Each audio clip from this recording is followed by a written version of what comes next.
bagaimana Tuhan memproses kehidupan Yusuf dalam journey of dreams ini? What is God's process in Joseph's journeys of dream? Nah, kita bisa melihat bahwa proses Tuhan dimulai ketika Yusuf itu ada di Mesir. Dan kebetulan dia berada di rumah Potifar. Dan kita bisa melihat di sini, again and again, lagi dan lagi, Kejadian 39 ayat 2. Tetapi Tuhan menyertai Yusuf. Ada God's favor dalam kehidupan Yusuf. Jadi seringkali kita itu berkata bahwa perbuatan kita menyebabkan favor dari Tuhan. Tapi Alkitab bahkan di Perjanjian Lama selalu konsisten mengatakan bahwa penyertaan Tuhan, kasih karunia Tuhan itu yang menyebabkan kita bisa bertahan, kita bisa mengerjakan apa yang kita perlu kerjakan. Makanya it's all because of God's grace and favor. Sehingga dia menjadi orang yang selalu berhasil dalam pekerjaannya.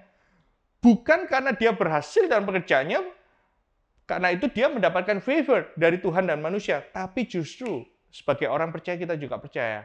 Karena Tuhan menyertai kehidupan manusia. Sehingga kita berhasil dalam bekerja. Maka tinggallah dia di dalam rumah tuannya orang Mesir itu. Ayat 3, setelah dilihat oleh tuannya bahwa Yusuf disertai Tuhan dan bahwa Tuhan membuat berhasil segala sesuatu yang dikerjakannya, maka Yusuf mendapatkan kasih dari tuannya. Di sini kita bisa melihat polanya.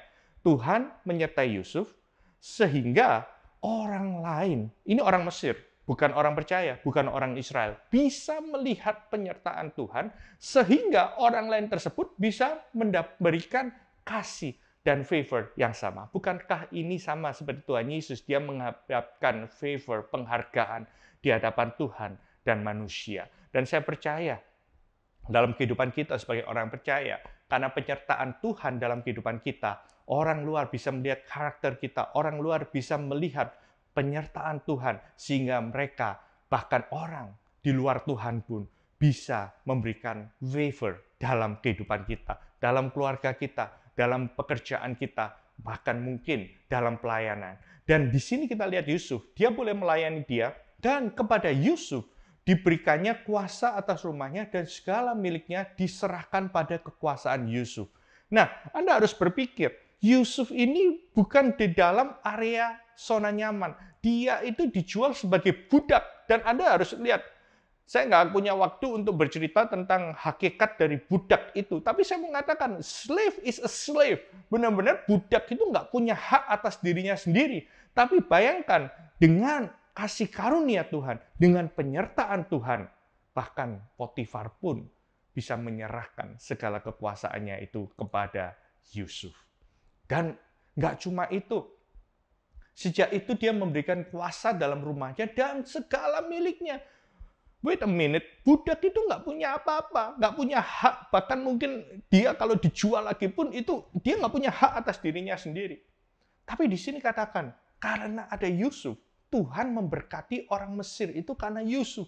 Dan saya percaya ini ada suatu prinsip di mana setiap kehidupan orang yang disertai oleh Tuhan dimanapun. Makanya begitu banyak orang mengalami ketika menghadapi hal yang nggak enak, blame situation, mereka menyalahkan keadaan, menyalahkan bahwa dia tidak ada di kumpulan yang benar. Tapi di sini kita buktikan bahwa Yusuf, sekalipun dia ada di Egypt sekalipun, di Mesir sekalipun, Tuhan memberkati rumah Potifar loh. Ini orang di sana because of him. Sehingga berkat Tuhan ada di atas segala miliknya.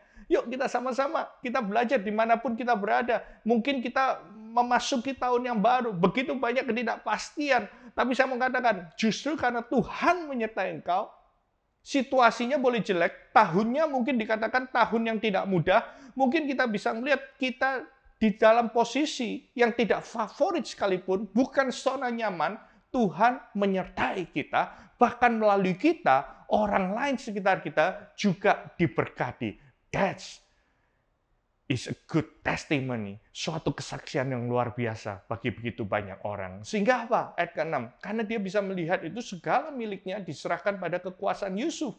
Yusuf minoritas, tapi dia diserahkan kepadanya semuanya.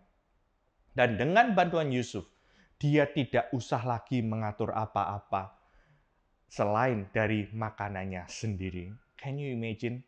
Kalau kita disertai oleh Tuhan, kita menjadi pegawai pun nggak usah menjadi orang nomor satu, mungkin jadi orang nomor dua, nomor tiga, tapi kita dipercaya sehingga orang yang kita bantu merasa tertolong, mempermudah hidupnya. Kalau kita ada di posisi di mana kita harus support kehidupan orang lain, kita ada di posisi sebagai bawahan, yuk saya mau kita belajar prinsip dari Yusuf ini.